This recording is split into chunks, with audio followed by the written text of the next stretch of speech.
Hey y'all, this is Sam at Flippin' and Trippin', doing a little bit of flippin' talk today.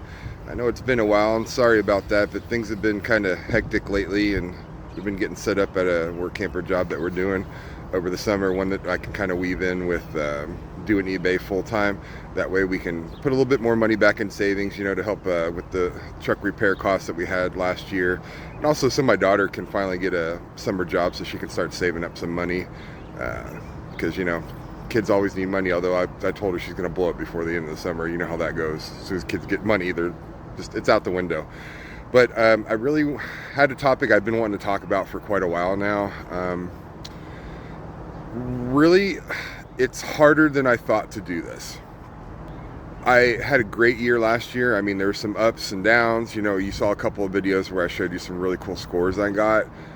But I've come to the realization that most people are not going to be able to do this full time. If you are also having to support a family, if you're single, or maybe, with just a significant other, your costs are going to be way down. But with a family, you need quite a bit of money to do this. And you do need quite a bit of space for storage. So I guess it's also, how big is your rig? There's been times where I've run out of space. There's been times where I've gotten very low on inventory because I was not finding enough stuff. So it's really hard, and you have to really buckle down and think about what you're picking up, where you're going, and all the numbers. I mean, it's a numbers game doing this, and I've told you guys that in the videos before.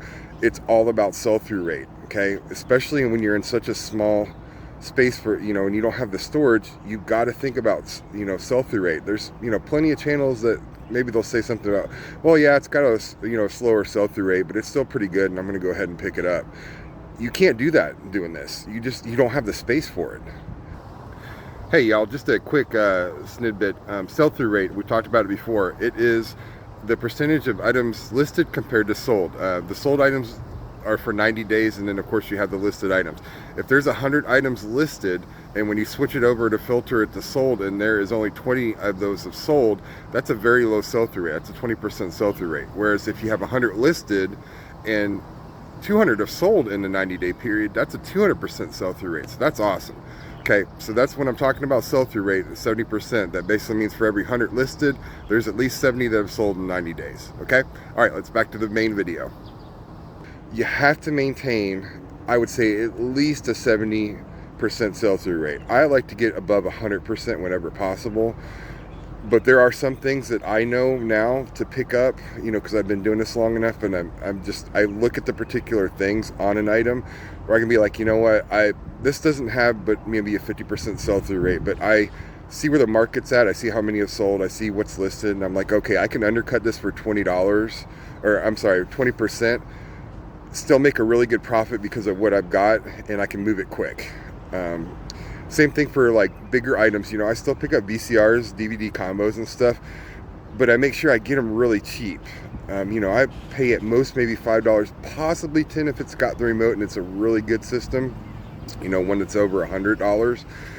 But then I get that up immediately. I practice a first in, first out inventory system to where the oldest stuff is always the stuff I list first. It doesn't matter, I don't try to always put up my exciting stuff, because when you start doing that, you're going to just have this death pile of stuff that you're not really interested in.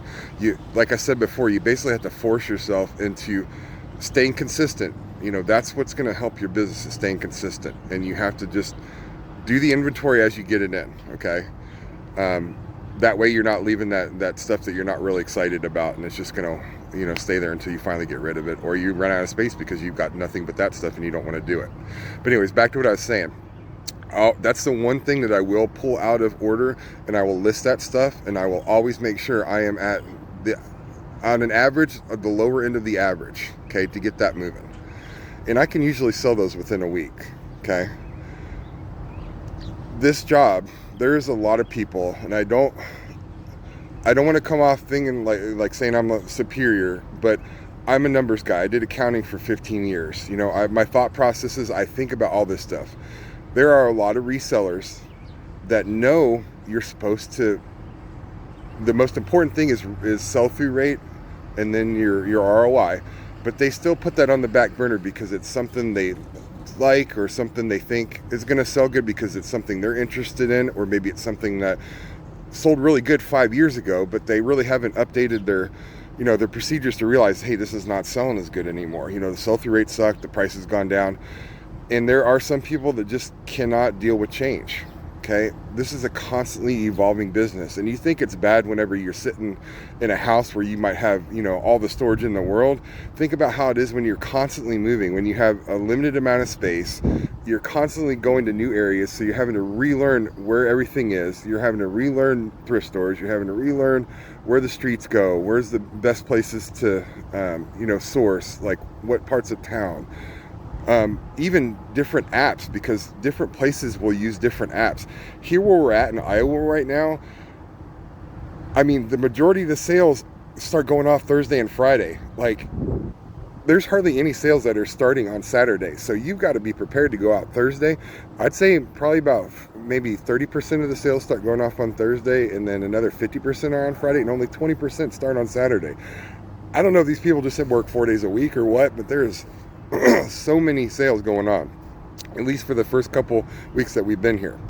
You also got to worry about, some places use Facebook Marketplace. Some people are more towards Craigslist.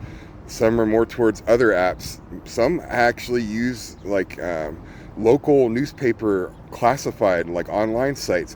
You never know until you start looking around, and sometimes it can be hard. There's been times where I haven't found much, and I basically just had to look at a map and, figured out where the arterial streets. I always have my map view on satellite view so I can see the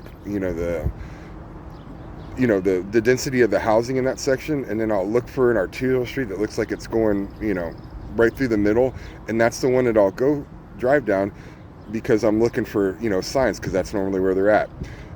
I might find a couple of what I call anchor garage sales that are kind of spread out around the area. And then when I'm going from one to the other, I'll have my map up on satellite view, and I'll look for the arterial streets. I'm not going to go the quickest route. I'm going to find from point A to point B, where am I going to be able to hit the most streets that have potentially have a sign. You got to think about stuff like that too, and you have to stay rigid, and you have to be flexible in how you're sourcing and how you're doing your processes, but you have to be rigid in making sure that you're doing the sell-through rate. This is important. The ROI, how big the item is, and you have to realize you can't just leave that sitting in a box for 3 or 4 weeks, because it's taking up a lot of space. I have 5 for ready, what I call ready inventory that's not listed yet. I have 5 of the big black tubs with the yellow lids. You can pretty much get them anywhere. They're all the same size. You know what I'm talking about. And I have roughly 5 tubs of about that same size for storing actual inventory in the RV. And that's what I'm working with. At most, I've told you guys before, my store is running around at most 200 items. And right now I think I'm right at about 160. And with that, I can gross about $65,000 to $75,000 a year.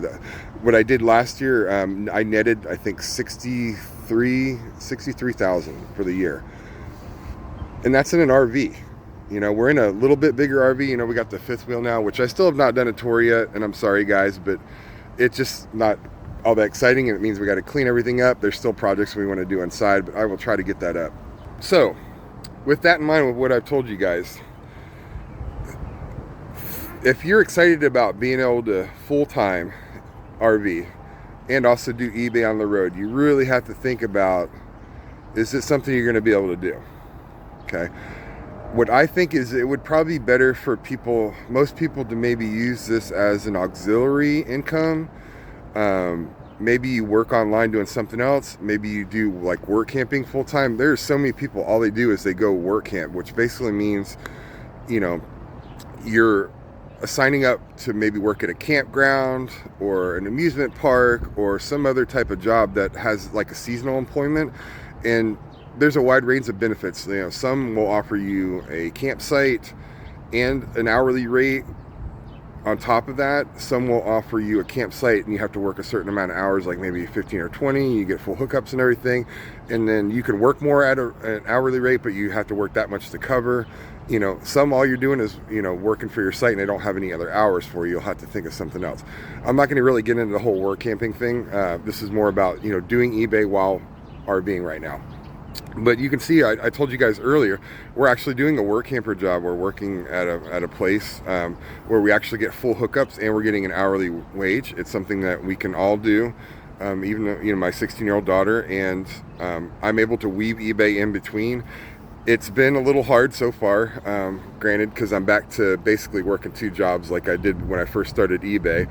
Although now I'm still doing eBay full time. But what this is allowing us to do is I'm still able to maintain our expenses with eBay, but everything that we're making, we're able to put back in savings, which our savings is still good, but we want to make sure and have as much cushion as possible. We had to use quite a bit when we had to do all the truck stuff, so that money is going directly in there. We're not using it. Plus we did do a little vacation in Pigeon Forge. We took a week off. I know that sounds kind of weird. We're RVing full time and we still take a vacation, but basically I shut down the store and just took it off and just enjoyed the town with the kids and my wife, and we had so much fun in Pigeon Forge.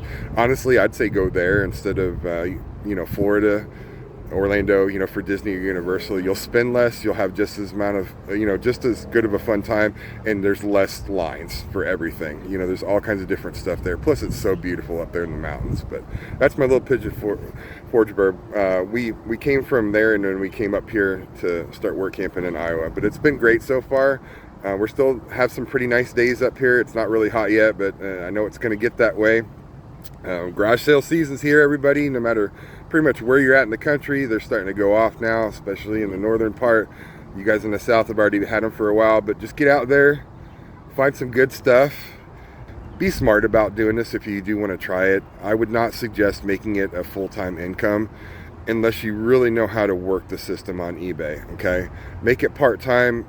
Do something else with it, for your full-time income, and make this, something. If you need 1,000, 2,000, it's something, that would be great for that.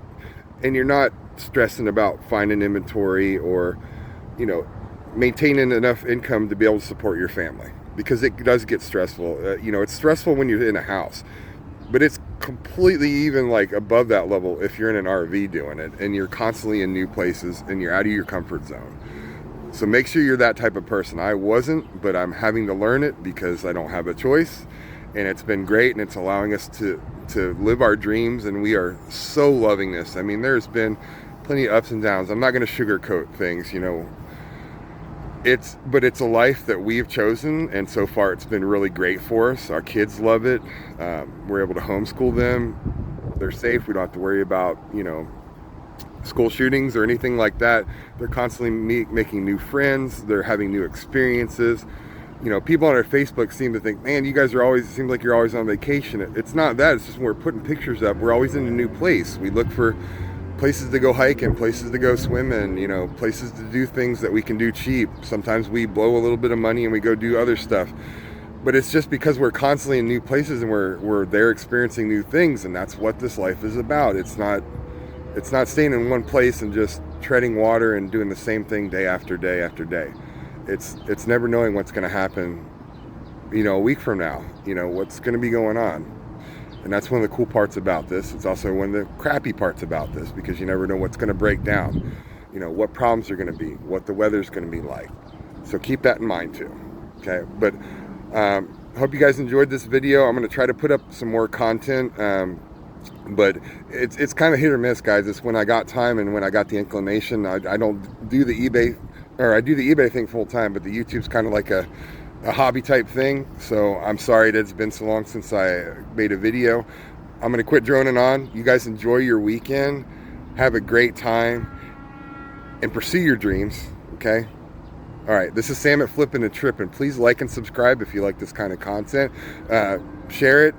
Get people to the channel. We're trying to get it a little bigger, and that'll make me want to put out more content. But for now, talk to y'all later. Bye.